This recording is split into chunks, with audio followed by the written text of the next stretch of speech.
수산업의 1번지 전남 고흥보성 장강진의 문금주입니다. 장관님, 요즘 농어촌 정말 어렵잖아요. 그렇습니다. 어제도 농림부에서도 지적을 했습니다만 어촌도 마찬가지로 쌓여가는 건 기뿐이고 늘어나는 건 절망뿐이라는 말이 실감이 됩니다. 장관님께서도 우리 해수부 관계자들도 같이 고민하는 자리가 되었으면 좋겠다는 생각으로 해수부가 앞으로 이런 방향으로 역할을 좀 해줘야 되지 않느냐는 취지로 한번 살펴보도록 하겠습니다. 먼저 수산물 양식 관련해서 생산비 증가 현황을 뽑아봤어요. 최저임금이 지난 10년 동안 80%가 상승이 됐고 농사용 전기요금은 103%가 상승이 됐습니다.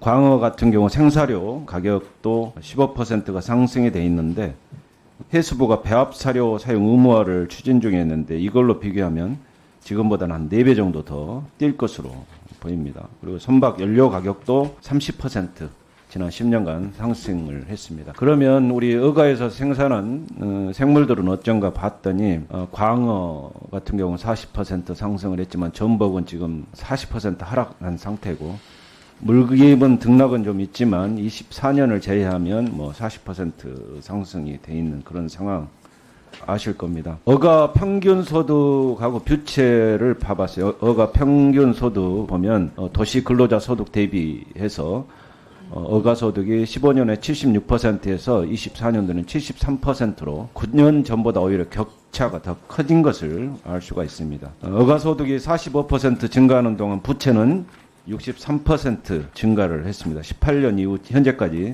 평균 어가 부채 비율이 200%를 상회하고 있는 상황입니다. 이런 내용들을 감안해가지고 제주에서 10명의 근로자를 고용하고 약 800평의 육상 광어 양식장을 운영하는 어가를 가정해서 10년 전 대비 생산비가 얼마나 상승했는지 한번 계산을 해봤습니다.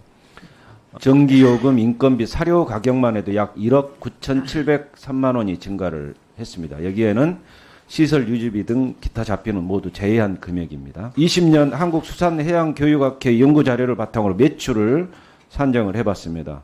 해당 양식장의 매출은 2015년 대비 25년 약 2억 5,557만 원이 상승을 해서 매출 상승 대비 생산비 상승을 감안한 경우는 5,854만 원 상승한 것으로 보입니다.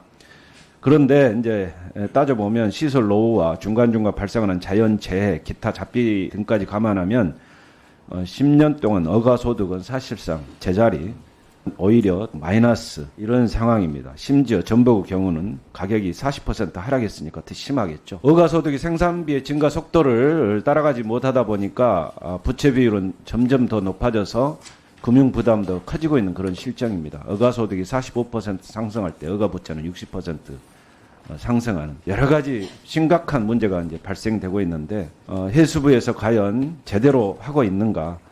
이제 이런 상황이 되다 보니까 어가 인구도 12만 8천 명에서 작년 8만 4천 명으로 4만 4천 명이 감소한 그런 상황입니다. 근데 우리 장관님께서는 해운 물류 분야에만 관심을 보이고 있는 거 아니냐. 수산업에 종사하시는 어민들께서 상대적으로 소외감을 느끼고 있다. 이 부분을 좀 느끼셔야 될 것 같아요. 장관 인사청문회 때 전남 수산업계를 소외되지 않도록 노력하겠다고 하셨는데 장관님 취임하신 이후로 우리 수산업의 1번지인 전남에 방문을 몇 번 하셨는지 모르겠습니다만 제가 알기로는